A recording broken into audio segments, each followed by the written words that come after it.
Lalu kalau bolak-balik matur tengah niki, yang termasuk mengabadikan agama Kristen adalah karena tiap gereja itu dikasih patung Bunda Maria. Karena patung itu tetap bisa mengurangi tingkat rasionalitas manusia. Orang setelah melihat Bunda Maria menimang Nabi Isa, orang melihat Yesus disalib, itu adanya haru. Haru ingin balas jasa, Yesus mati demi kita. Apa kita berani mati demi Yesus? Sehingga perasaan-perasaan emosional itu mengganti perasaan rasional, di mana tingkat keabsahan Yesus sebagai Tuhan itu kayak apa? Rasionalitasnya kayak adanya itu haru.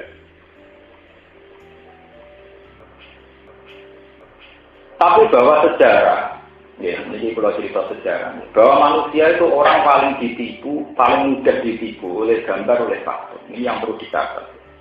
Sehingga Islam ini pun mengharamkan sama sekali Nabi sekedar dipotret, Nabi sekedar digambar. Karena bagaimanapun saat Nabi misalnya ada patungnya atau ada gambarnya, minimal orang itu merasa nyaman.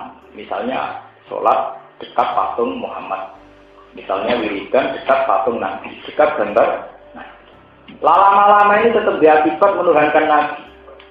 Sehingga Nabi Muhammad sama sekali tidak boleh digambar, tidak boleh dipatungkan. Ini kalau cerita sejarah, sama cocok terserah. Bahkan Nabi sering ngendikan, sekedar fisik, itu tidak boleh ada suratul sujud.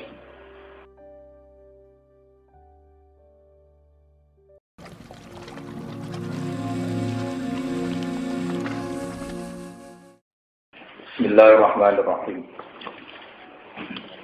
Innal ladzina tad'una min dunillahi ibadun amsalukum fad'uhum falyastajibu lakum in kuntum shadiqin. Alahum arjulu yamshuna biha am lahum aydi yabtisuna biha am lahum a'yunu yubsiruna biha am lahum adanu yasma'una biha qul id'u syuraka'akum thumma kiduni fala tunzirun. Innal ladzina satamne wong akeh tak taduna kang padha nyembah sira kabeh ayat tak buduna tegese nyembah sira kabeh min dunillah sanggen tanpa pangeran. Wong-wong sing mbok sembah liyane pangeran iku ibadun yo kawula kabeh manglu katun kang den miliki amsalukum sepadane sira kabeh. Fatu mongko ndonga sira kabeh ing alladzina. Falyat tadi mongko supaya nyembadani sapa alladzina lakum kedue sira kabeh. Doa agung tegese ing penjaluan sira kabeh. Ing kuntum lamun ana sira kabeh iso dikina iku wong sing bener kabeh. Bener fi annaha ngakoni ing dalam sak temene alihah itu alihah itu pangeran tenan. Sumagaya namung kono dijelasno sapa Allah bahwa ya taati ing bangete apese alihah. Wa fadli abidihim lan keunggulane utawa keutamaane wong sing nyembah alihah. Alihim ngalahno ing atase alihah. Alihim ngalahno ing atase alihah. Faqala moko dawuh sapa Allah alagum arjuli yang syuna biha. Alagum ana ta kedue alihah arjulun te pira-pira sikil yang syuna kang iso lumaku sapa alihah biha lan arjul. Amlagum ana ta kedue alihah aibal alagum ana ta kedue alihah aitin te tangan jamu yatim. Yaktisu nakang podo gawe jotos atau gawe kekuatan sapa alihah biha lan aitin. Amlagum ana ta kedue alihah ayunun te pira-pira lipat siruna kang padha ningali sapa alihah biha lan ayun. Amlagum ana ta kedue alihah azanun te pira-pira kuping yasmauna kang padha ngrungu sapa alihah biha lan ayun. Istifham ingkar utawi jawu amlagum iku istifham ingkar.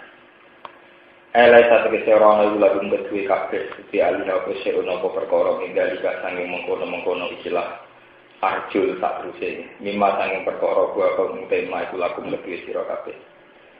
Pakai kamu kok kale kaya apa tak kuduna menyembah sira kabeh rumeng alihah.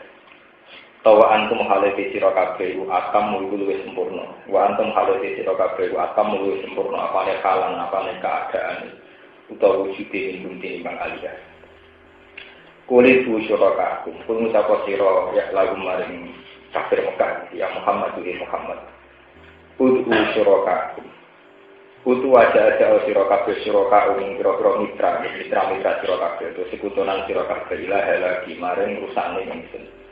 Ilaha lagi maring rusakne ingsun.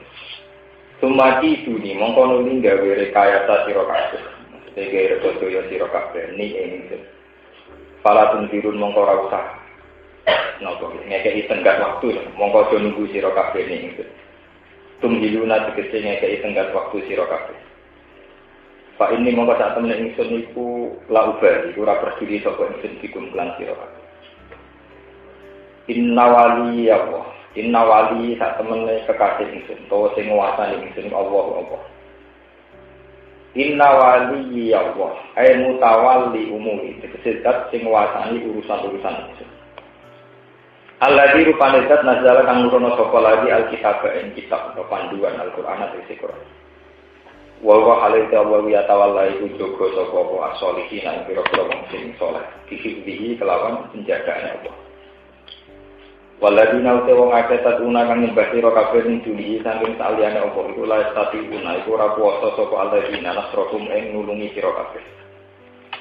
Wala antusahum lan ora ngawak dhewene alladzina yang suruna padha iso nulungi sapa alika. Pakai pamangko hale kaya apa bali berdiri sapa ing sedih lan alika. Wa in tad'uhum ilal huda la yasma'u lamun ajak-ajak sira kabeh utawa nyeluk sira kabeh ngundang sira kabeh rumin alika ayil asnama tegese pira-pira berhala. Ilal huda maring siji petunjuk la yasma'u mongko ora iso ngrungu sapa alika.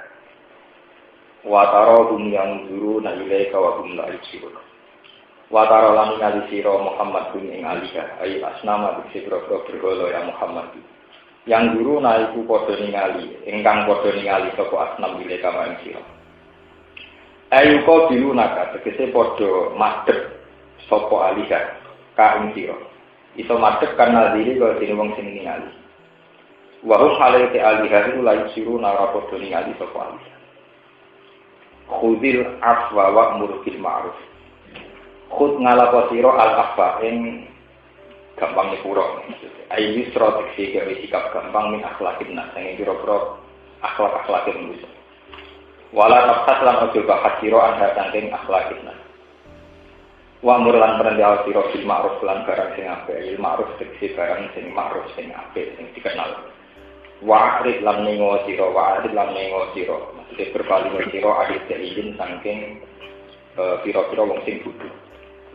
Fala tuqa bilhum mongko aja badini sira utawa males sira kuning jadi bisa padi sebab bodho-bodhone jadi wa imma yanzaghannaka minasyaitonir rajim wa imma yanzaghannaka lan ana kalane ngridu utawa ana apa menggoda fihi ku tetep ing dalem imma itu homonunin asartiah dene ku menun asartiah di ma'al-mati dalem sing jadi yang zakon naga itu ngridu atau membolak-balikkan pikiran. Bolak-balik pikiran. Kain sirok naseton ikan kering setan. Apa nagun, apa siji riduan. Iyasrif ka amma umri tabihi sorifun. Iyasrif ka lamun ninggokno ka ing sira. Amma sanging perkara umri takang den perintah sira bihi plasma. Apa sorifun apa barang sing ninggokno. Fasta'id billah mongko njaluk mbau reksa sira billah ila apa. Utai dawuh fasta'id itu jawab syarti jawab syarat. Wa jawabul amri itu jawab amar. Fasta'id billah. Iku mahdhufun den buang ayat fa'u angka. Mongko iso nolak sapa Allah ing nas setan angka sang sira. Ayat fa'u iso nolak sapa Allah ing nas setan angka sang sira. Inna usatamne Allah sami endat ing kana dil kauli maring pengucapan alimun tur dateng pirsa disi kelawan penggawe. Ini kalau terang lagi. Jadi jelas surat Makkiyah. Surat Makkiyah itu dia mulai apa? Innal ladzina tad'una min dunillah ibadun amsalukum. Ini surat-surat apa? Makkiyah. Artinya ayat ini itu Makkiyah.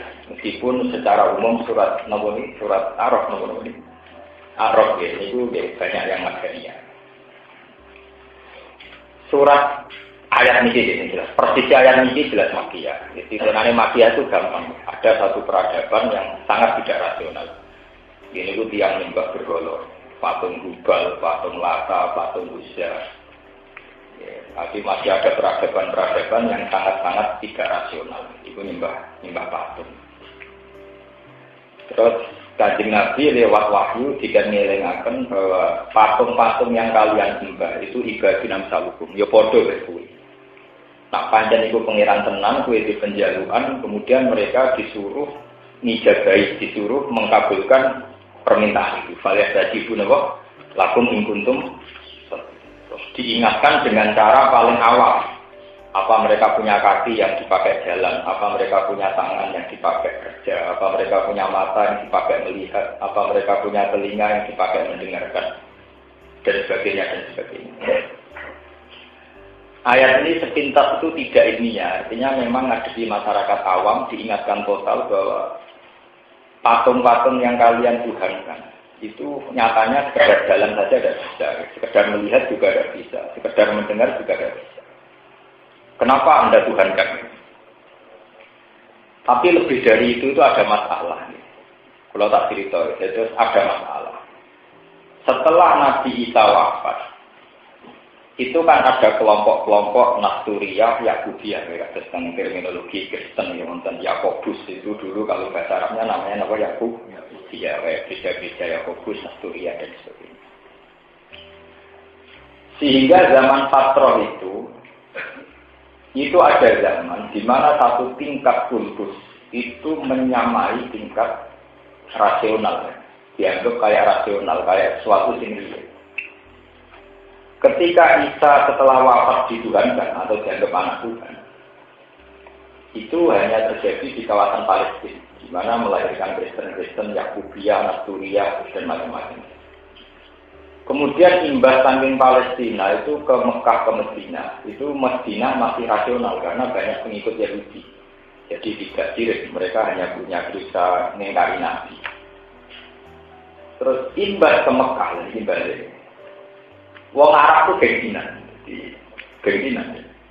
Nah kalau ngakoni Isa naik pangeran itu, ya setuju tapi rapati setuju.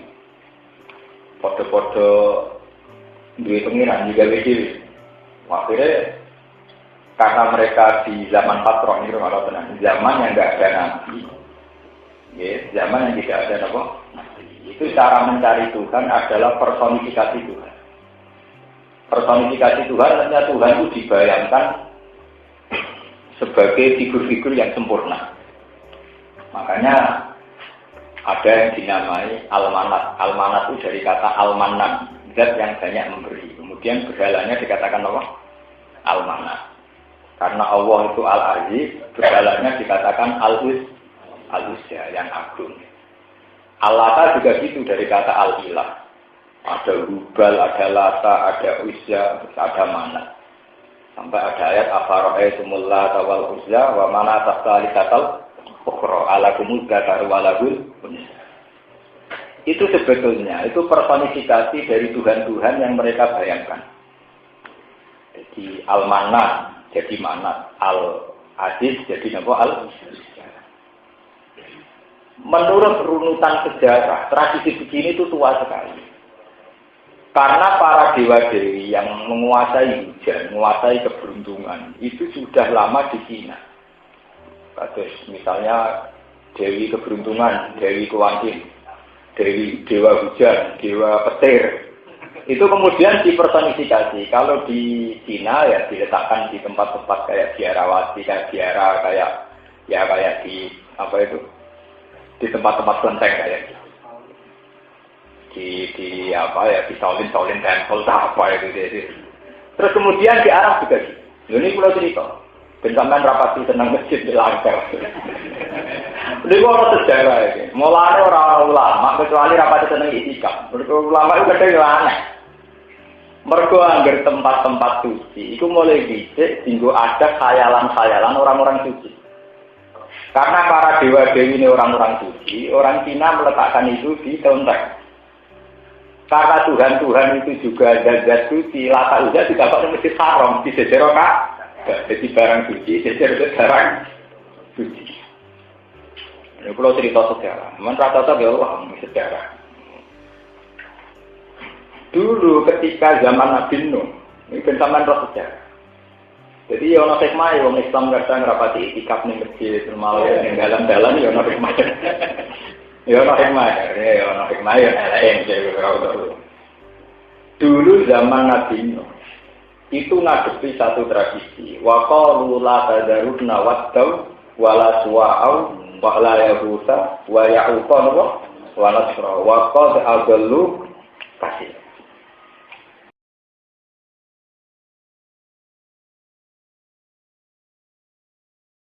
Nggih, wadan suwa'an yahus nasr. La tadaruna wattau wala suwa'au wala yahusa wa ya'uqa itu nama figur-figur soleh.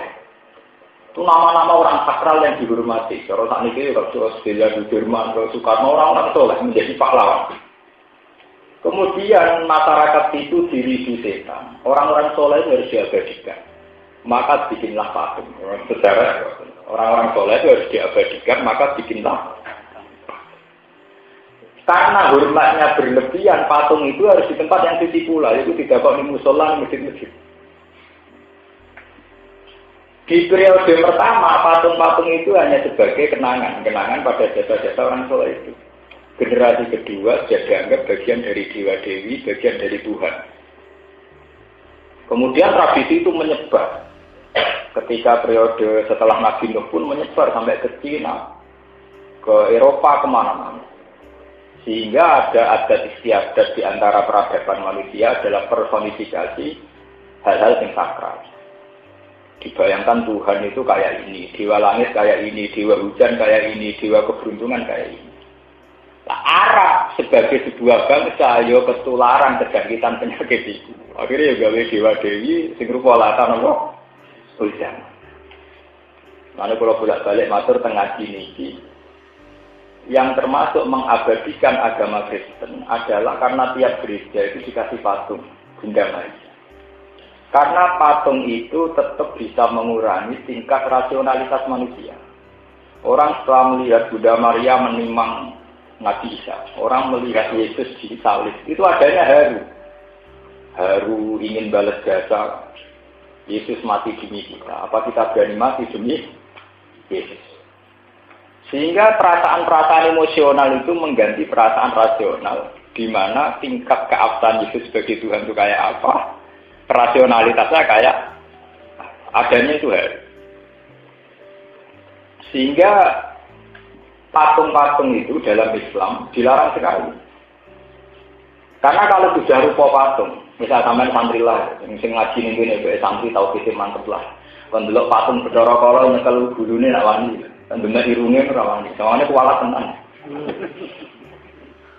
Ngomongnya nak patungnya wis tuwa sampean bengi-bengi dhewean mundele wedi tenan.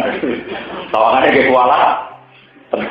Hanya tingkat rasional kita bahwa itu patung gawean muntilan. Sing dicawang. Niku kalah, anane kalah mbek karismane bentuk patung sing mewakili dewa-dewi. Upamane keceluk iki patunge Bathara Kala. Iki wong misale wong Islam wis ngene patunge Jibril lan sakral. Wah, patungnya apa? Jibril. Sejak lah zaman ke bisnis patung apa? Jibril. Nggak wong wedi. Patung Mikail. Wong mesti wedi. Lah itu dari Kanjeng Nabi dari Quran wa tarahum yang guru na ilaika wa hum la yusirun. Mbok pentelengi sawangane malas tenan. Wah, mesti. Lah kula nek selawase lagi anak kiai andel patung dhewean yo mirip. Artinya sawangane kayak punya kekuatan magis. Nah, tingkat rasionalitas orang itu akan hilang saat patung-patung itu sudah menjadi simbol. Misalnya sampai melihat di Keraton Jogja, di Taman Sari atau apa, itu kan banyak patung-patung. Ini patung Bathara Guru, Bathara Kala, ini tolak bala. Soalnya nak ana patung ini ana bala. Padahal ana Allah ya ana bala. Karena sudah kadung diberi fungsi. Ini patung tolak bala, ini patung membawa keberuntungan dan sebagainya. Nah, fungsi-fungsi ini yang kemudian dilakukan oleh Quran, in hiya illa asma'un sammaitumuha antum wa ba'kum ma nazalallahu biha min sultan. Penamaan-penamaan berhala dengan nama-nama yang keren, yang beken itu ciptaan kalian semua. Sebetulnya tidak ada sama sekali. Jadi tadi karena sudah kadung dinamakan ini patung Dewi Kuan Im, kesannya keberuntungan. Sama kalau melihat film-film India, orang kalau mau nikah, ngekei kembang ini patung apa, dewa keberuntungan, bahkan dewa ular kobra itu disembah. Padahal jelas-jelas ular kobra reputasinya mateni uang, loh itu dimitosno gak apa? Patungnya gak apa? Keberuntungan. Itu artinya sejarah membuktikan bahwa yang namanya patung itu membunuh rasionalitas, membunuh akal. Sebab itu Islam mati-matian ngaramno napa? Patung. Mereka tetap membunuh akal. Lho fungsi Ka'bah zaman itu kegusur ambek patung. Go patung Lata Uzza itu luwih keren timbang Ka'bah sing kotak. Wah, itu seneng Ka'bah bentuk kotak wireng ra jelas itu bagus. Lu ngali bentuke apik, niku fungsine kaya apa? Patung. Lan ana hikmah Ka'bah bentuke ra jelas. Kotak wireng pun, hajar aswad hajar wireng pun. Gak keren-kerenan kok giok malah bar cawang impor malah didol. Itu sejarah itu tua sekali, yaitu dimulai generasi Nabi Nuh sampai ke Cina, menyebar ke Eropa, sampai ke Palestina, termasuk ke Arab. Itu dipersonifikasi. Mulai saat ini yang menjadi masalah. Ketika fakta dunia semua itu diabadikan di patung, misalnya Jenderal Sudirman ya patung, Pak Karno, tokoh-tokoh besar juga patung. Ini kalau nanti tanya seorang ulama, fenomena dunia begitu itu baik apa enggak? Dari ulama itu jenis fanatik patung haram ya. Wah, soalnya haram, tetap berarti. Dari ke pulau yang aku malah seneng, nak tulisan haram sengaja, jadi malah kalau barang nggak ganggu. Jadi karena patung itu diciptakan di muntilan di mana-mana, orang lihat patung malah biasa itu gaweanku. Ini rumahnya tak tambah lebih lem, mengkutung pas gawe. Jadi malah tingkat sakralnya apa? Iya. Tapi bahwa sejarah. Ya, ini kalau cerita sejarah, bahwa manusia itu orang paling ditipu, paling mudah ditipu oleh gambar, oleh patung. Ini yang perlu dicatat. Sehingga Islam ini mengharamkan sama sekali Nabi sekedar dipotret, Nabi sekedar tiga. Karena bagaimanapun saat Nabi misalnya ada patungnya atau ada gambarnya, minimal orang itu merasa nyaman. Misalnya sholat dekat patung Muhammad. Misalnya wiridan dekat patung Nabi, dekat gambar Nabi. Lama-lama ini tetap diakibat menuhankan Nabi. Sehingga Nabi Muhammad sama sekali tidak boleh digambar, tidak boleh dipatungkan. Ini kalau cerita sejarah, sama contoh terserah. Bahkan Nabi sering ngendikan, sekedar fisik, itu tidak boleh ada surah sujud. Misalnya sholat jenazah. Andai kan dalam sholat jenazah kita sujud, itu pun sujud kita lillahi ta'ala. Bukan kepada jenazah. Tapi bagaimanapun bentuk jenazah itu di depan. Hingga dengan sholat jenazah itu ada sujud, maka ada surah sujud li adamiyin. Ada bentuk fisik. Kesannya kita sujud pada apa? Jenazah. Hingga kenapa sholat jenazah tidak boleh ada apa? Itu pula yang mengilhami Nabi. Tidak boleh sama sekali ada makam Nabi di masjid. La'anallahu al-yahud. Ittakhadhu qubur anbiya'ihim masajid. Nanti mireng kok hadis niku. La'anallahu al-yahud. Ittakhadhu qubur anbiya'ihim masajid. Wong Yahudi ku laknat malhun. Setiap ana kuburane Nabi digawe masjid. Karena resikonya antara orang merasa sujud ke Tuhan dengan merasa nyaman karena dekat Nabi, dekat kuburan itu tinggi. Sehingga ditakutkan nanti ada penyimpangan. Yaitu merasa sujud nyaman karena dekat makamnya Nabi Musa, Nabi Ibrahim, Nabi Adam. La'anallahu al-yahud ittakhadhu qubur anbiya'ihim masajid. Sebab itu dalam kebijakan pemerintahan Arab Saudi itu makam-makam keramat mesti dihilangkan. Yang paling kontroversi dulu saat pemerintahan Wahabi juga gimana supaya raudhah, supaya karyanya Nabi itu jauh dari masjid. Itu sejarahnya panjang. Kenapa Wahabi punya mazhab demikian? Itu sebenarnya trauma-trauma sejarah. Sampeyan ngerti. Mulane nek cara kula untuk kompromi itu oke lah kita ibadah di masjid saja atau di raudhah saja. Untuk disaryane Nabi ya baca sholawat atau Quran. Karena biasanya standarnya ulama kalau bentuknya kayak doa itu tetap resiko. Itu tidak hanya Wahabi yang bermazhab demikian. Dulu Nabi juga sering menghentikan la'anallahu al-yahud ittakhadhu qubur anbiya'ihim masajid.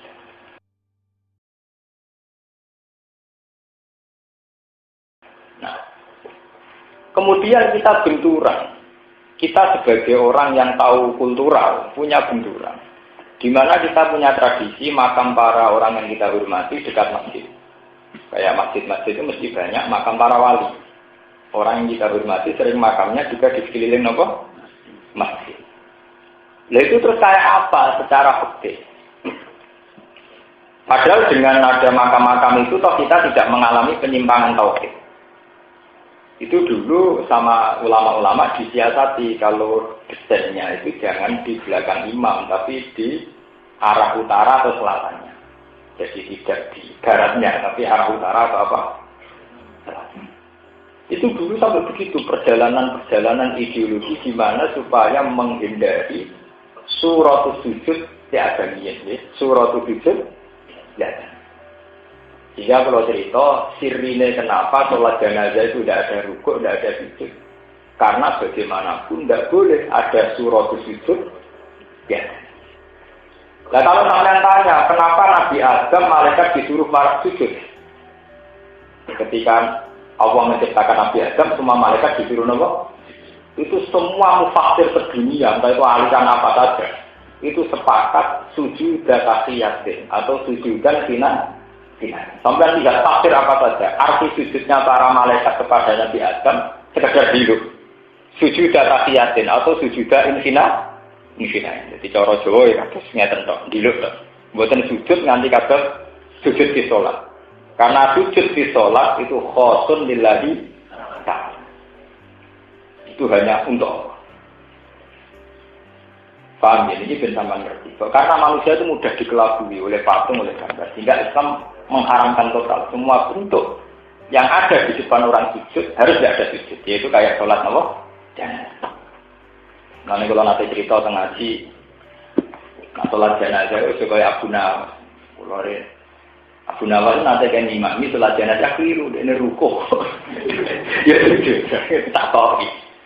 Abu Nawas sholat jenazah di rukuh sujud. Wah, ini dosanya berat. Moga aku harus terasi sepuluh. Terus dia pidato, wah, aku sholat jenazah orang rukuk sujud, berarti dosanya ringan. Lah nggak di rukuk sujud, berarti dosanya berat.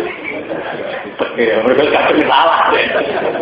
Nah, baru itu senang, nggak berorong di mana Abu Nawas gak rukuk sujud senang ringan. Berarti apa nih? Wah, dia agak nganti rukuk sujud ya berat. Padahal ya perkara salah itu. Paham ya? Nah, itu sejarah-sejarah personifikasi Tuhan, personifikasi Dewa-Dewi itu panjang sekali. Jadi itu dimulai zaman generasi Nabi Nuh. Wa qalu la tadaruna wattau wala suwa'u wala yahuda wa ya'uqa apa? Sampai delok tafsir-tafsir itu semua adalah nama-nama orang soleh yang dipahat di masjid-masjid, di musola-musola untuk mengenang kesalahan mereka. Kemudian generasi kedua sudah melenceng. Ya biasanya saya ini dulu gampang mau film India. Misalnya ada patung Dewa Dewi, mungkin pemahat pertama atau pematung pertama dulu-dulu itu hanya mengenang bahwa itu tokoh soleh. Lama-lama orang yang datang kemudian udah kok kembang yang sikile. Mungkin yang ngono tok. Generasi saya ini rasa sekedar udah kok kembang yang sikile, diambung napa? Sikile. Ngambung sikile bojone ora mesti gelem, ngambung sikile Pak. Betapa mudahnya manusia ditipu oleh patung-patung itu. Zaman waktu neng kali neng Merapi ra ono wong dilat. Dari baru digawe patung digo napa? Dilat-dilatan, digo barokah. Makanya Tuhan cara ngitung kayak orang awam. Eling to iku watu, la ya duru wala. Ya, iku piye wae watu. Sing gawe ya kuwe. Kok saiki mbok sembah, mbok puji Bu? Karena apa? Manusia itu mudah dikelabui oleh patung. Sebab itu Islam lain haram patung mati-matian, haram tenan.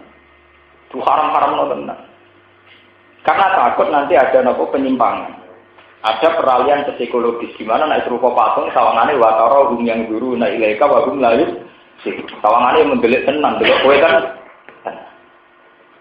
Nabi Ibrahim rawuh nabi niku kangelan nerangno kaume nak patung ora manfaat. Saking kangelane ya ini cerita-cerita tentang kitab-kitab. Wonten satu arena di situ dipakai patung semua. Ana patung paling gede. Ibrahim intinya terus sing patung cilik-cilik diperotoli kabeh. Terakhir kapake dikalungno patung paling gede. Kusangke kangelan nerangno patung terima waktu kok sembah iku piye. Waktu bareng itu wong ape Id, kan pas itu hari Id, hari besar. Bareng ape ibadah patungnya do protol. Karet sing gede lho napa? Kapak kalungan. Terus qalu man fa'ala hadza bi aliyatina innahu laminal zalimin. Wah, doreng tenan wong kok merotoli patung. Sopo semani terus qalu sami'na fatan yazkuruhum yuqalu lahu Ibrahim. Sing sering menyek berhala ya Ibrahim paling sing wani merotoli ya napa? Akhirnya Ibrahim ditekakno. Dan Nabi Ibrahim itu kan radis setengah jam. Dia itu turun ning rata. Dan Nabi juga kadang aneh turun ning rata. Ditakok iki. Tapi kok malah aneh turun ning rata. Ayo, aku kepengen banyak mengajukan permohonan yang perbintangan. Jaluk mangan, jaluk ngombe. Nanti saya ini urung disembadani. Soalnya Nabi Ibrahim malah hasil ditarik-tarik, diseret-seret, nenggone tempat patung. Tenang sih.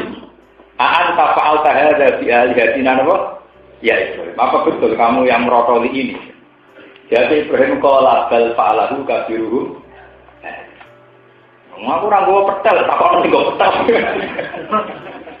Nek takokno sing nggo petel, aku ora nggo petel, takokno sing nggo napa? Akhire ketuane sumanu kisu ala rusihim laqad alimta anna ulai mayan. Kowe ikan tenang, ngarwan patung takok iso protol itu. Ora karo patung ya ora iso. Dari ketuane. Terus mulane Ibrahim kan yang panggil ufil lakum wa lima ta'buduna min lillah. Wong paling anehnya ya kowe ngerti ngono kok sembah kan kalian numpak. Kowe ngerti nek iso apa-apa kok ufil lakum wa lima ta'buduna min lillah. Apalah tak?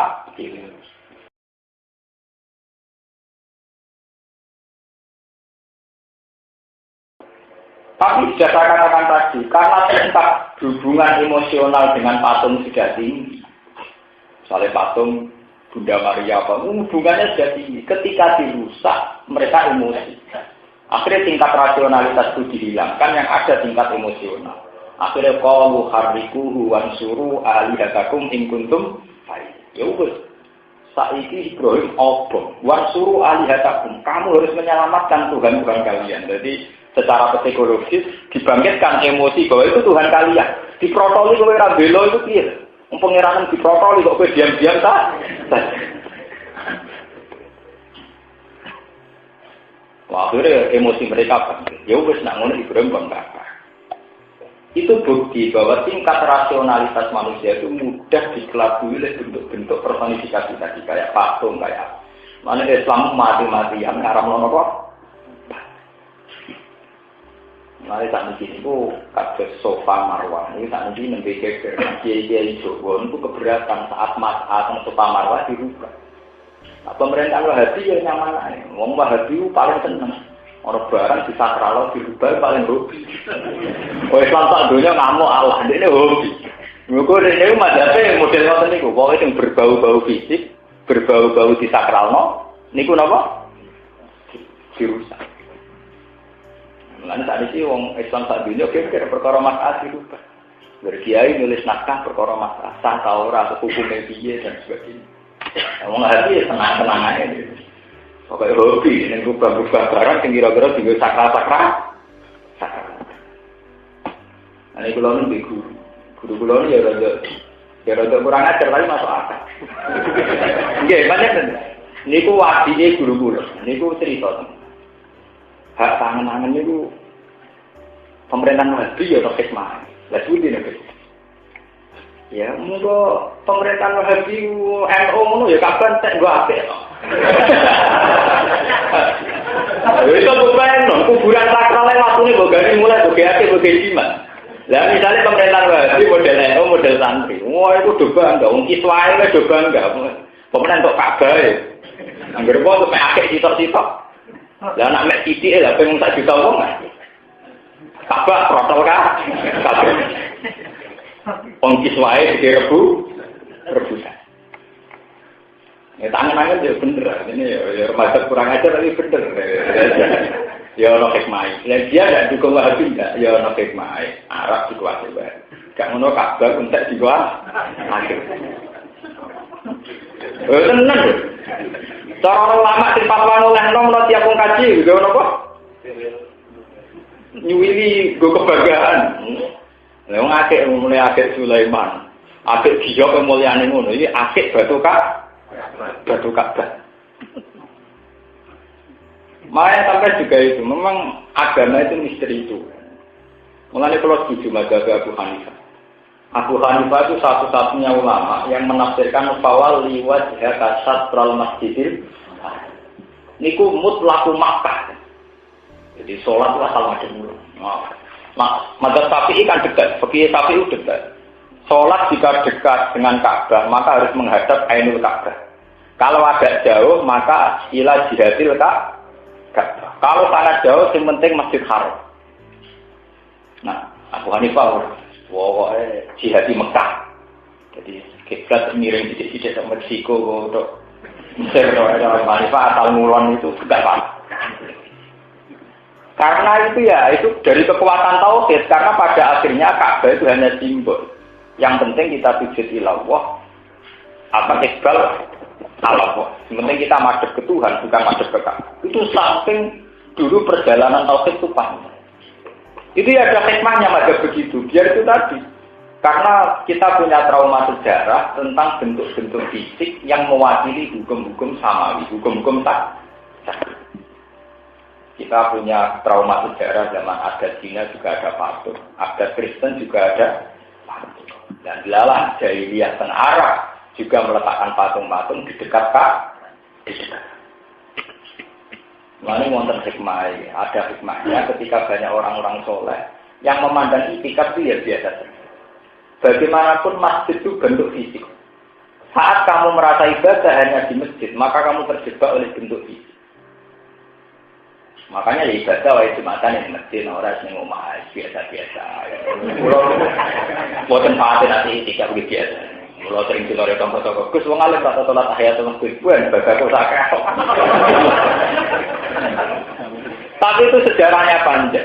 Saya ini kan ulama, jadi saya tahu sanad-sanad. Dulu itu banyak sahabat yang merasa tidak nyaman kalau tidak sholat kecuali di masjid. Jika Nabi cukup, sampai juga Nabi latas alu buyu takum kubur. Rumah kamu sujud kudu di masjid. Oh malu juga ada kubur. Ini kalau biasa ngomong gitu, aku lama rasa berwarna. Ya karena hadis-hadis kayak itu harus dijelaskan dengan keangkuhan. Nabi dulu ya cukup. Ketika ada sahabat setelah sholat fardu, sholat tapi sunat di masjid, sholat tapi sunat di masjid. Itu hadisnya sahabat. Nabi cukup. La taj'alu buyutakum kuburan. Jangan jadikan rumah kamu sebagai kuburan. Dan secara hukum sosial keluarga itu efeknya luar biasa. Kamu saat di masjid benar-benar sholat, iktikaf, sholat qobliyah, ba'diyah. Ketika di rumah delok TV, ambil bojo bakas duit. Bus gorengnya ijek ta ora, gekno teh anget, teh panas, gekno kopi. Anak istri kamu taunya hanya duniawi. Karena dalam memori anak kamu roe takok ning bojomu kopi, teh, makanan. Mergo bar iktikaf ning masjid. Bar kuwi iktikaf di masjid. Jika rumah kayak ini cara Nabi kuburan, enggak rumah itu kuburan. Coba dibandingkan, nanti kan kamu sholat di masjid hanya fardu saja. Pulang masih menyisakan sholat ba'diyah atau qobliyah. Bu, sajadahnya mana? Aku mau sholat. Pak, gak mangan, tak sholat sih. Itu dalam memori anak akhirnya ada bayangan-bayangan ibadah. Tak sholat sih. Sehingga di rumah juga suasana religius, di masjid ya religius. Roro ya rata-rata masjid rata-rata. Wah itu parah. Orang masjid orang rumah itu. Wah itu parah gitu. Nah ini buatan dulu, buatan termasuk itu. Kalau ini buatan sholat di masjid karena mau sholat di rumah. Itu akan beda sekali. Sehingga anak-anak kita misalnya, bapak itu kalau datang mesti sholat. Bapak kalau mau pergi juga sholat. Itu dalam memori anak-anak kita. Sehingga disunatkan sholat qobliyah, qobliyah safar. Sholat ba'dah safar. Itu semua ulama sepakat kesunatannya bil dalam rumah. Sebab itu dalam Quran diajarkan betul rumah itu tidak sekedar tempat kita bersenggama, hubungan intim apa itu enggak. Tapi wazkur nama rislafi buyutikunna min ayatillahi wal hikmah. Bahwa kalian harus ingat fi buyutikunna min ayatillahi napa? Bahwa rumah itu ya bagian dari ayat-ayat Tuhan. Makanya kalau kiai alim itu punya benak, misalnya 5 waktu ngaji itu yang separuh di pondok, yang separuh di dalam. Sehingga tidak semua suasana dalam, suasana duit, gedang goreng, teh panas, kopi hangat. Itu ngeri kalau gitu. Mentang-mentang mesti itikaf di masjid, baru ngaji di masjid. Mulai dulu bakatane pakanan. Akhirnya roy anak bapak dan mbok bakatane pakan. Lah kok niku nak boten dikawiti kula ora salat tekan masjid ora ono takok. Jadi kudu ora ulama nekat bareng. Oh enggak. Kula kok umum wong ora ono takok, akhirnya kan takok. Gustinan yang arep ora tau salat tahiyat masjid. Wen. Aku wis bersolat omah. Ibadahku tak kena nang omah. Itu dulu Nabi juga ngalami gitu. Cuma Nabi ngapian, bukan orang ngapian gitu saja. Tapi harus ada, memang ulama yang jelas. Kalau tidak hilang, ilmu kayak ini hilang. Kita ngiranya masjid itu tempat ibadah dan menyita kita. Makanya Nabi dulu nanti dawuh, ju'ilat lanal ardu kulluha tahuran, wa turbatuha tahuran. Ju'ilat lanal ardu kulluha masjidan, wa turbatuha tahuran. Ju'ilat lanal ardu kulluha masjidan. Termasuk bonus saya sebagai nabi yang tidak didapatkan nabi-nabi sebelum saya adalah ju'ilat lanal ardu kulluha masjidan. Semua bumi, seantero dunia itu masjid. Sehingga umatnya Nabi tidak masalah hidup di Eropa, di Amerika, di mana semua buminya Tuhan, semuanya sah untuk kita sujud. Sampai rawuh kalau kantor khusus sujud ngenteni ini masjid itu sing gaweane ahli sunnah. Bila kurang sepuro sing wal jamaah. Wah, kira aliran sing aneh-aneh, Jumatan wong dua, nak Jumatan wong liya ora. Sakulo Jumatan kadang sapi tak. Harus dilatih, umat harus dilatih bahwa tempat beribadah pada Allah itu di mana saja. Ju'ilat lanal ardu kulluha namanya. Bahwa ada sekte-sekte yang masjidnya dengan syarat tertentu, kalau tidak di masjid tidak, saya itu sesat, tidak bisa. Kalau lu makmum masjid Muhammadiyah biasa, rumah aliran tengahnya biasa. Kalau imam partai bener makmum biasa, kalau lu masalah itu paling fanatik. Fanatik biasa maksudnya. Fanatik tidak ada masalah. Muatal acarane sujud ning pangeran tak anggap positif. Lha kula ate kali taun teng daerah Mimbang, daerah pinggir hukum. Iku cara santri fakir salat istisqa kula wis biasa makmum. Kanca-kanca santri kula teng ngaji kula tak kok ya nek kata ngaji kula. Gus mboten ada. Wah. Wis cara kula ngeten buan. Masjid terminal Semarang luarnya lagi ke Semarang sering sholat dan nak Jumatan betul-betul yang matang pulau. Kita sering gitu al. Gus Mutoro pakai kata buan rata lah kayak ada gak. Gue nak ya mengampun rokok. Kok takut mulai channel lembaga ibadah. Mau ibadah apa malah rambut sama. Malah kena ada mengampun rokok. Sing apa rakyat dari itu. Buat orang kesel Gus Nudon. Artinya wis ora kesel ya ada khusnul. Kowe wis kesel tuh udon. Ya artinya ya ada wis kesel tuh udon wong liya ora sah. Berarti kowe loro wis kesel iki apa? Karena aku enak wis ora kesel mlebu swarga mergo itu. Kulo nu ora kok kandhane pegel, kulo kita pegel berjilid-jilid tak wonten pengalaman. Hukum-hukum ngoten niku pengalaman. Aku kalau tengah aneh-aneh, ngerti debat mikir, waduh sayangnya tengah anak kesempatan. Masih mikir, tapi kalau mikir, ya masalahnya menguraan, daripada debat kalah atau isbet. Tapi sebetulnya setiap ulama itu memang harus menjaga konstitusi keulamaan, itu termasuk Nabi sendiri begitu. Itu kenapa Sayyidah Aisyah begitu sering cerita tentang tahajudnya Nabi, doanya Nabi setelah tahajud. Itu andai kan semua ibadah Nabi di masjid, itu tidak akan ada hikayat-hikayat Aisyah.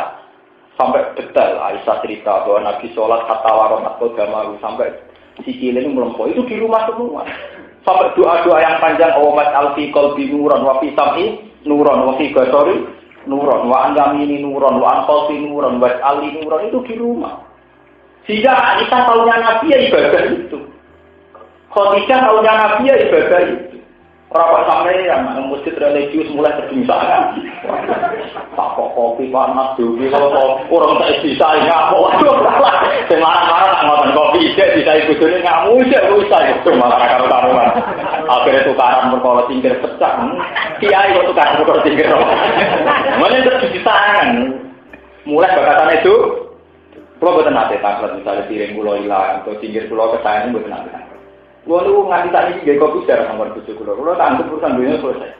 Ya gak kopi dewi biasa banget.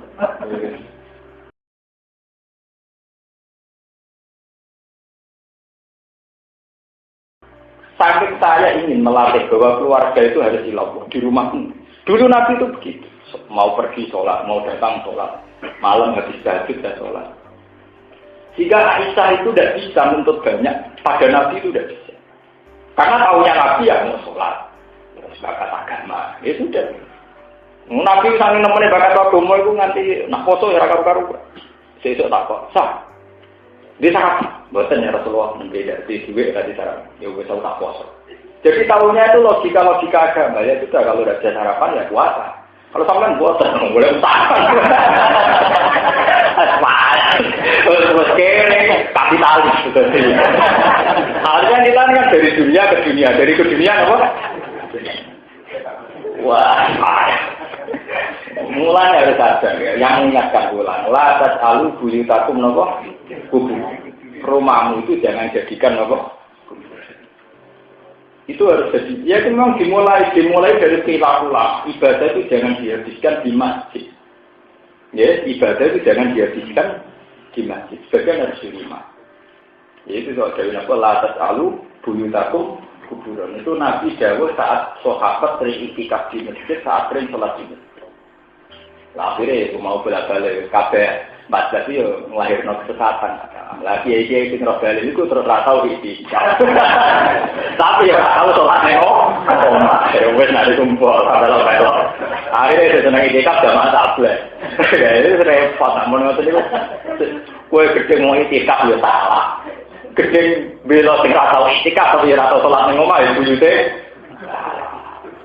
Menawi tak warai tengah-tengah niku iso sholat menjadi umum-umum wong sing tahiyat tak umum sing umum-umum ae pun. Jadi niku mulai ditambah sholat. Istrinya Nabi juga diingatkan itu wazkur nama yutla fi buyutikunna min ayatillah wal hikmah. Wazkur nama yutla fi buyutikunna min ayatillah. Istri para nabi, hendaknya yang kamu ingat itu apa-apa yang dibaca di rumah kamu. Apa yang dibaca Nabi di rumah kamu? Yaitu Nabi sering berdoa. Nabi itu kalau diulang-ulang. Misalnya beliau cerita ke Aisyah, tadi Jibril datang ke sini. Biasanya dia datang ke sini itu setahun sekian kali. Sekarang kok sekian kali itu ada apa? Terus dibacakan Qur'annya apa? Sehingga tahunya Aisyah ya tentang begitu. Nabi itu nggak pernah bakas dunia. Ya nak rati duit itu tadi. Kalau kita akan kebalikan, yang pondok mulang tenanan, yang masjid ibadah tenanan, sekali mulai gedung, gedang gerang hilang pangan anak yang ngamuk. Enggak udah bilang, lagi ono, mulai gue toko, kecil berkorek goreng di pasar. Kok iya? Kalau ini ulama paling sering marung, perkara ini ingin menyepelekan dunia itu ingin. Karena kalau kita tidak marung, itu biasanya ngoten, kiai dari marung tak pantas, muruah. Barang mulai ngamuk bojo ini mesti lebih tekor ora disediakno makan. Lah kok manane marung malah kayak geger bojo mergo wis war.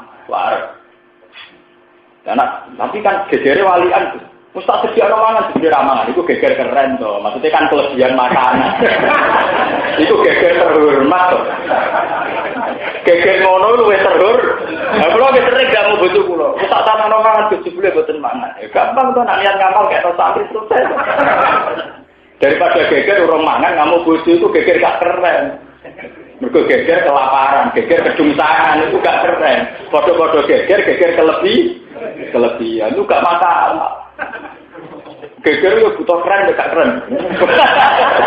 Pulau Almoni, tapi Pulau Almoni, bener itu tak Almoni. Jadi podo-podo geger sing nopo keren. Mau geger gak keren. Tugale kados rebutan warisan, ora kula cek seneng geger keren, berarti bapak mati ninggal tuh. Geger ora perkara, kowe itu dulur tak utangi ora oleh waduh, barang muruah dadi geger. Utang ora oleh barang muruah, dadi Geger gak keren, geger gak keren. Kuat tak kok kakak tak jadi duit ra oleh wae keren. Geger ora gak keren. Posisi sampean ngemis ya lho. Bete nak ngene. Dunia tak nakal orang kebagian keren, itu termasuk geger keren. Karena dalam unsur kelebihan. Paham ya? Jadi lewat ngaji ini sampai menjadi tahu bahwa Nabi itu sampai masjid sendiri sebagai bentuk fisik yang dikatakan bahwa masjid adalah Baitullah. Itu saja oleh Nabi dianjurkan tidak untuk menghabiskan ibadah. Tidak boleh orang ibadahnya dihabiskan di masjid. Jika dalam riwayat-riwayat hadis sahih bahwa Nabi sholat raweh, qiyamul lail sebenarnya tidak raweh, qiyamul lail itu hanya 8 hari. Wa riwayatnya hanya 6 hari di masjid. Setelah sahabat mengikuti jejak Nabi di masjid banyak makmum Nabi akhirnya tidak mau ke masjid lagi. Sholatnya total di rumah. Dan itu hadis. Dan sampai jadi ngono rasa terawih di masjid. Tapi banyak riwayat yang menunjukkan betapa Nabi itu tidak ingin menghabiskan semua bentuk ibadahnya di masjid. Itu riwayat-riwayat sahih. Sampai tentang qiyamul Ramadan kan kata Nabi, pertama Nabi menambahkan sholat lebih, hari kedua lebih, hari ketiga artinya sahabat banyak yang makmum, hari keempat banyak makmum, tapi hari ke-6 sampai 8 Nabi sudah keluar lagi. Nabi ternyata qiyamul lailnya dihabiskan di rumah. Karena Nabi itu tadi aturan mainnya apa? La taj'alu buyutakum kuburan. Rumah kamu itu jangan sampai menjadi kuburan. Ya, artinya persuasananya hanya makan dunia, TV, itu udah. Dan sama dari rohit mai, kenapa orang sholat tahiyat masjid? Tapi dia pulau lama rohat, umbar rapi berdinut. Tapi saya roh ilmu ya lumayan. Itu kan kemarin umat kita ini kalau nggak kayak sengono ini orang takut tenang. Misalnya kayak pulau Mumewong ya orang takut. Berhubung orang ngomong ya takut mudinya, ya takut muadzinnya, takut. Gus nyun saya beri takut. Wah, ini buat nanti sholat tahiyat masjid. Sama kontok gue, aku kiai bersyukur semua, bersyukur sholat gue, ngamal gue suwakai. Aku bar kota sawah, bar rumah sapi itu sholat tahiyat masjid. Bangunan yang memang rumah sapi ini masjid rasolat. Dia gentenan, aku kiai kesel ya sholat berdua ya. Itu sebetulnya ada hanya guyonan. Dulu Nabi juga ngajarkan itu, tapi ya dengan cara Nabi. Itu ada sahabat yang menghabiskan ibadahnya di masjid, kemudian ditegur Nabi, la taj'alu buyutakum kuburan. Rumah kamu jangan jadi apa? Ini contoh paling gampang itu tentang TPA. Itu sudah banyak keluar. Pulau Jawa ini termasuk yang berpendapat TPA itu bagus sekali ya, karena menjadikan anak kecil bisa baca Quran.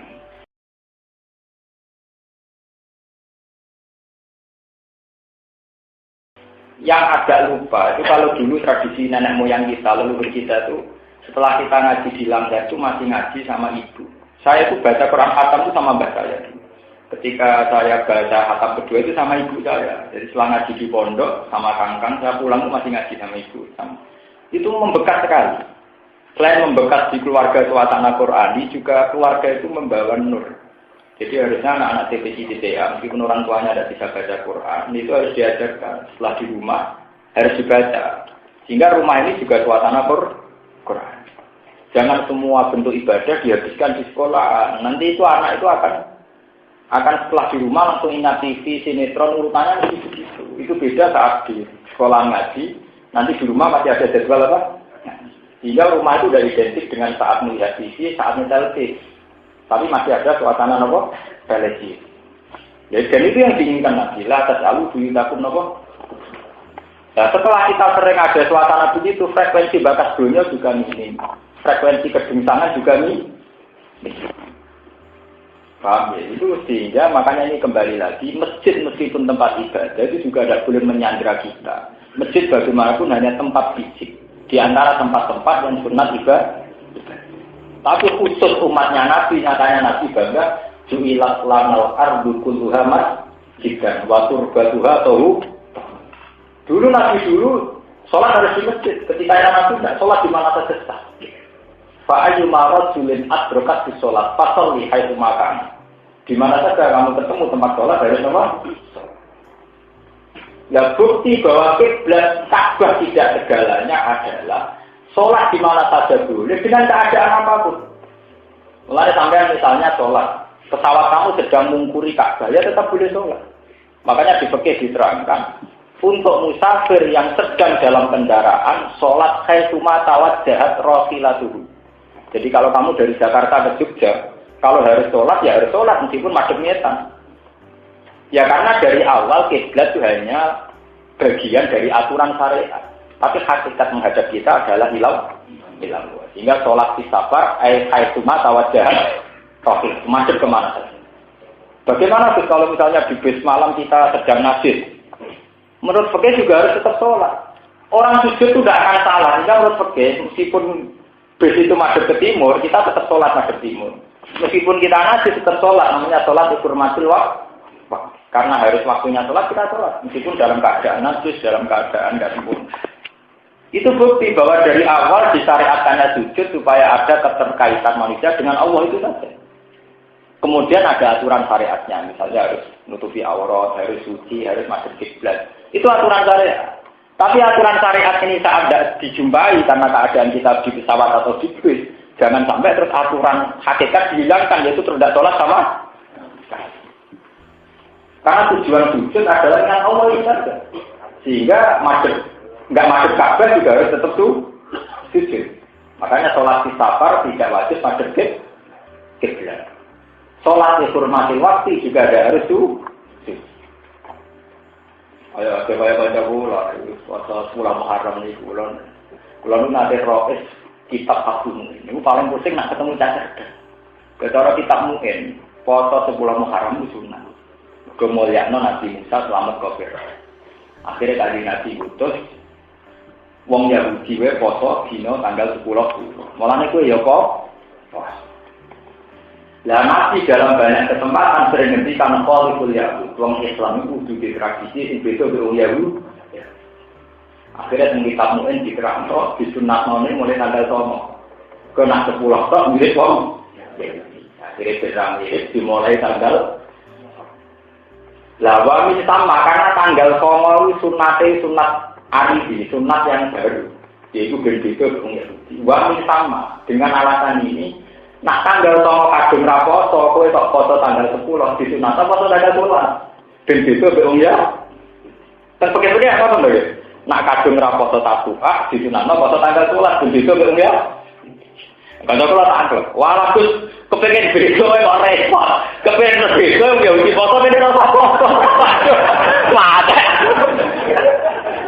Oh, Gus kepengin beda kok repot.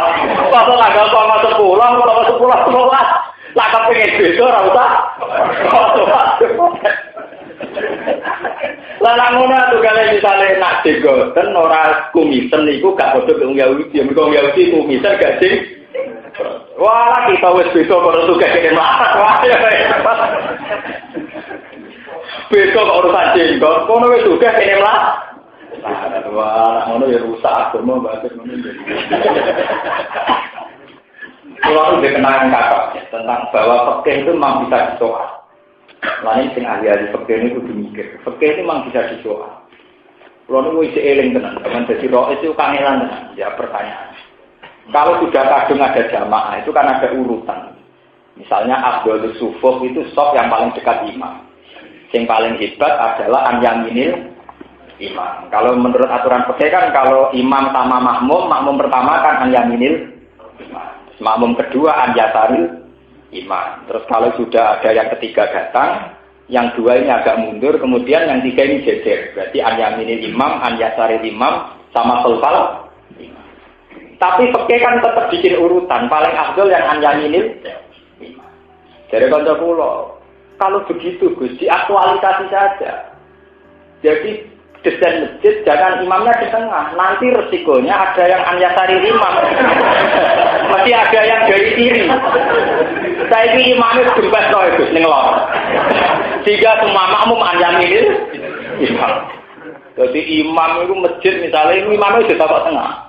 Gembas no paling lor. Sehingga semua makmum an-yaminil imam. Mergo jare paling afdal an-yaminil. Gampang tuh supaya an-yaminil imam kabeh imame kok pojok. Bapak pojok kiri otomatis makmum an-yaminil apa? Imam. Wah, ya kena mutajilah itu repot pertanyaan. Jadi akhirnya kalau tangan. Lah nek desain masjid wis ngono paling abdul sing ndi? Paling abdul sing paling parah ke imam. Anak ngono ngrubuti imam. Ketika bentuk masjid begitu paling abdul toh. Ya sing paling parah ke imam. Anak ngono ngrubuti imam. Artinya mubeng ae ngubengi napa? Makanya deh, pertanyaan begini itu nakal tapi penting. Mulai pulang saya itu bermadzhab Syafi'i, tapi pengagum mazhab Hanifah. Saya itu bermadzhab Syafi'i, tapi saya banyak mengagumi mazhab Hanafi. Andai kan tidak ada mazhab Hanafi, maka semua masjid di Indonesia itu tidak sah. Semua masjid di dunia mungkin tidak sah. Karena mesti secara matematis salah. Kalau sholat wajib menghadap ke Ka'bah, Ka'bah itu luasnya berapa meter? Dengan kasih kabar itu meter. Luasnya. Wonten 40 meter. 10 ini luasnya itu 16 meter. Kalau sholat wajib menghadap Ka'bah yang 16 meter, harusnya desain masjid luasnya maksimal 16 meter. Padahal masjid kadang luasnya sampai 20 meter sampai 30. Bayangkan kalau dari Indonesia secara teori matematis sampai ke Mekah itu sudah beda negara. Gitu. Kalau dari sini sudah menyimpang 1 meter itu kali sekian negara kira-kira lintas nomor negara. Kalau sholat wajib menghadap Ka'bah dan Ka'bah itu 16 meter, harusnya desain luas masjid maksimal 16 meter. Karena di luar itu mesti melenceng kan? Lengge dong, misalnya masjid tambahnya 20 meter, mesti orang yang anak Ka'bah. Bodoh patung Cleopatra, bodoh Fir'aun. Lalu itu kalau kali sekian negara kan melencengnya kan? Iya betul. Mulai pulau itu kadang dengan mazhab Syafi'i itu memang berat. Mazhab Syafi'i itu menyatakan harus ainul qiblat.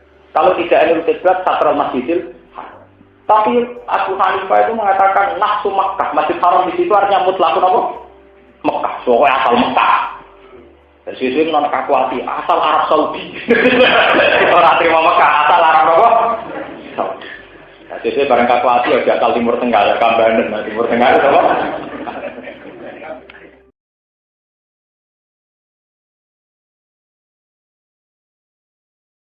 Tidak, artinya begini ya, kita memang fanatik mazhab Syafi'i, tapi ada ruang-ruang di mana kalau kita tidak mengakui mazhab Hanafi itu repot. Repotnya itu tadi, Ka'bah itu sudah jelas-jelas hanya luasnya, diameternya misalnya 16 meter. Itu kalau harus madhep Ka'bah, artinya desain masjid harus maksimal 16 meter. Lah ya lucu loh, Ka'bah masjid kudu 16. Lah ini nak masjid jamak sing jamak ewonan nak koyo kereta api. Karena desainnya harus luasnya 16 apa? Itu nanti harus kayak gerbong apa? Tapi hanya ingin mempertahankan 16 apa? Meter, mempertahankan ainul Ka'bah. Ngulon gue zaman gegere kiai anyarane jam dalil. Tahun pinten kula lali. Zaman anyar-anyarane kiai itu Rehan menemukan teori-teori falak modern, yaitu ditopang jam dalil, jam yang menuju arah kiblat. Biasanya riyen kaji-kaji anyaran seneng nggo sajadah sing ana arah napa? Kiblat. Nah sing kaji wis-wis biasa wae. Oh niku masjid-masjid teng Indonesia banyak yang tidak ke arah kiblat. Apalagi setelah ditemukan falak modern, ditemukan yaumar bil kiblat, yaitu dihitung urut balas Mekah itu sekian, kalau pas bulan sekian pas matahari tepat di arah Ka'bah. Sehingga pas matahari tepat di atas Ka'bah itu semua bayangan mesti menuju arah apa? Ka'bah. Sehingga yaumar bil kiblat itu ditentukan di kalender-kalender wonten yaumar bil kiblat. Ya kisarannya sekitar jam 4 jam. Kalau di Indonesia jam berapa rata-rata? Jam 4-an gitu nama. Itu kan bisa dihitung secara falak. Misalnya urut balas Mekah itu sekian, Indonesia sekian, kali sekian kan bisa lah. Sehingga semenjak era itu kan orang-orang memaksakan semua kiblat di masjid harus benar. Ya, harus apa? Benar. Kalau konstruksinya nggak bisa dirubah, ya sofnya saja yang dirubah. Biasanya kan masjidnya ngadep ngetan ulang kenceng, tapi sofnya miring. Ya, demi. Tapi secara teori matematis, mbok entekno oleh miring, anggere sak dhuwure luas 16 meter. Itu tetep ana sing ora madhep kiblat. Tetep ana sing melenceng bodo Meksiko, bodo Cleopatra, bodo Nil. Enggak apa kuburannya Abu Jahal. Itu nggak bisa, mesti ada yang nabrak kemana-mana. Mulane cara kula setuju, oleh ngakali ulama itu setuju. Artinya diakali ini, ya penting niat. Mulane niat mustaqbilal kiblat ora wajib, tapi kan ngapatno. Jadi keliru-keliru lah, yang penting niatnya mustaqbilal kiblat. Jadi cara fikih ya lucu, muni mustaqbilal kiblat ora wajib, tapi penting. Maksudnya penting itu kan rasa cocok-cocok mau niatnya mustaqbilal. Jadi bu Abu Hanifah muni mutlak Mekah, jadi tidak harus Masjid Haram. Wong Ka'bah itu wis 16 meter, Masjid Haram wis luas meneh. Itu Abu Hanifah muni mutlak apa? Mekah. Ini pulangan itu penting. Artinya ya saya sebagai orang Syafi'i tapi ngakui wacana-wacana gini penting. Lalu kalau orang sinau pekerja senang, sinau mazhab Syafi'i senang. Gue beli mawar maksudnya dia gaya bebas mawar, tapi dibeli barokah. Ini kan aku ngaji maksudnya bisa tak sebar ilmu itu. Tapi dia juga aslinya gitu, gue beli yang mawar. Nah mazhab itu akan ya terlupa maksudnya. Kita kurang keren, kurang. Sebenarnya tadi ini barokah, artinya memang penting. Perbandingan mazhab ini penting. Karena kalau hanya fanatik Syafi'i itu ada yang nggak bisa diaplikasikan kayak tadi itu. Kalau diameter Ka'bahnya 16 meter, harusnya desain masjid kalau wajib ainul kiblat maksimal benar. Nah sekarang yang dibeneri hanya topnya dibeneri kalau luasnya masih lebih tetap nanti nggak nyambung. Paham ya? Kalau misalnya ditambah dikit, terus jenengan gitu. Aku mari kiai dalam nih, ngerong sholat aku seneng aku jam pulau kayak ngoten, aku kadung kiai dalam, jadi gak fanatik hukum. Masih teke, wah ngersolat madem mulan itu bener. Mereka bandingannya rasolat, aku tidaknya kan kiai kayak saya itu kan fanatik, itu kan repot. Asal madem nopomu, asal aja kayak Abu Nawas mah. Abu Nawas nanti ketemu pakar pal, cerita nak bumi itu bulat-bulat. Suatu saat pakar palake itu kemalingan. Malingnya melaju macam ngetan. Malingnya melaju ngetan. Tapi rawat kan dari itu loh. Tulo mengaku berdasar malingnya. Melaju macam murah. Aku nak malingnya melaju ngetan. Kamu ngejar kok macam mulan. Darimu bulat-bulat kok atas kamu. Darimu bumi bulat-bulat kok ya ketemu. Akhirnya saya alih falak cakep.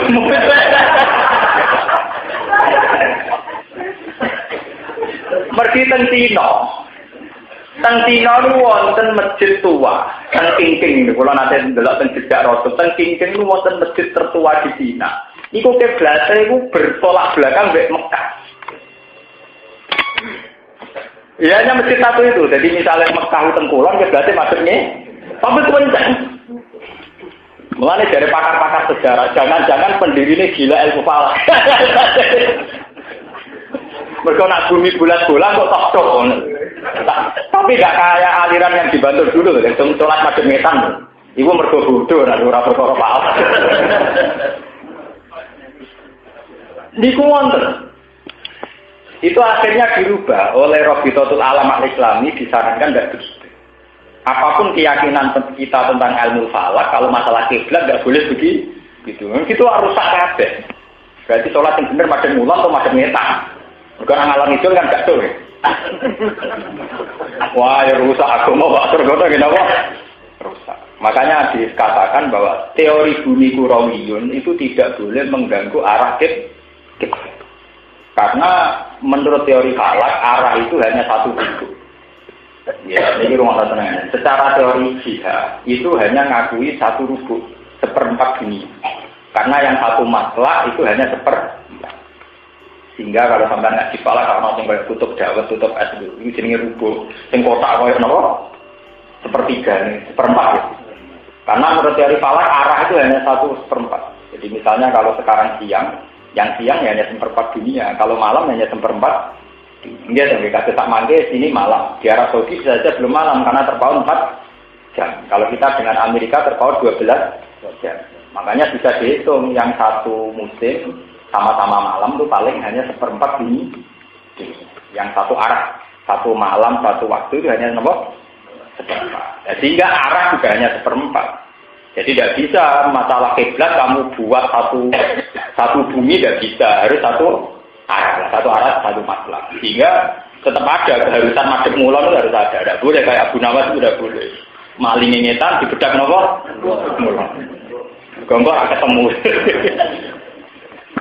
Iku mau ngenyak pakar palak kok. Pakar palak ku nak bojone ngalor golek ngalor, kenapa gak golek iki? Iku tak cangkem elek tapi penting cangkem elek, ngelatih kecerdasan. Enggak senam otak. Mulai keluar terus. Bismillahirrahmanirrahim. Innal ladzina taqaw idza massahum ta'ifum minas syaitani tadzakkaru fa idza hum mubsirun. Innal ladzina ta'tamna wong akeh taqaw kang wedi sapa alladzina, kang takwa sapa alladzina. Iku idza massahum, iku ing dalem nalikane gepok, nalikane menyentuh hum ing alladzina. Asoba tegese gepok atau menyentuh hum ing alladzina apa ta'ifun, apa perkara maksudnya rijuan. Taifun oleh maca Imam Suyuti dari kira taifun wa fi qira'atin taifun. Taifun tegese perkara. Alam akan nglarani atau kang melintas apa sebihim kelawan alladzina taqwa. Jadi misalnya pas ibadah diridu, digoda, ada lintasan-lintasan pikiran yang tidak benar. Minas syaitan saged setan. Orang yang takwa saat digoda oleh setan dengan lintasan-lintasan pikiran sing boten bener. Tazakkaru mongko itu langsung padha eling. Sapa alladzina taqwa. Iko bawa ing siksane Allah wa tawakkalu lan ganjarane Allah. Faidan mongko nalikane ngono gumte alladzina taqwa muksiruna iku padha iso ningali kebenaran sapa alladzina. Ningali al-haq kok ing barang sing bener menika iri saking saliyane hak. Farjiruna mongko iso bali sapa alladzina taqwa. Te bali ila toriki hak maring dalan sing bener. Wa ikhwanu mutawi bala-balane saya den ikhwanu saya den nal kufar sing pira-pira kafir. Iku yamuduna iku padha dawakno, padha memperpanjang sapa ikhwan ing sayatin. Ai sayatin diloyin dalam kesesatan. Nah wong sesat ketika terlintas pikiran sesat, iku malah tambah sesat. Semaku mongko nurite wong akeh laik siruna iku ora padha ngekeng napa ngekang diri sapa alladzina. Yakufuna ora padha ngekang diri sapa alladzina anggo saking barang kuwi barang kesesatan. Bitabasuri kelawan teliti. Kama tak kaya oleh teliti sapa al-mutaquna biro kaum sikta. Wa dalam tadi.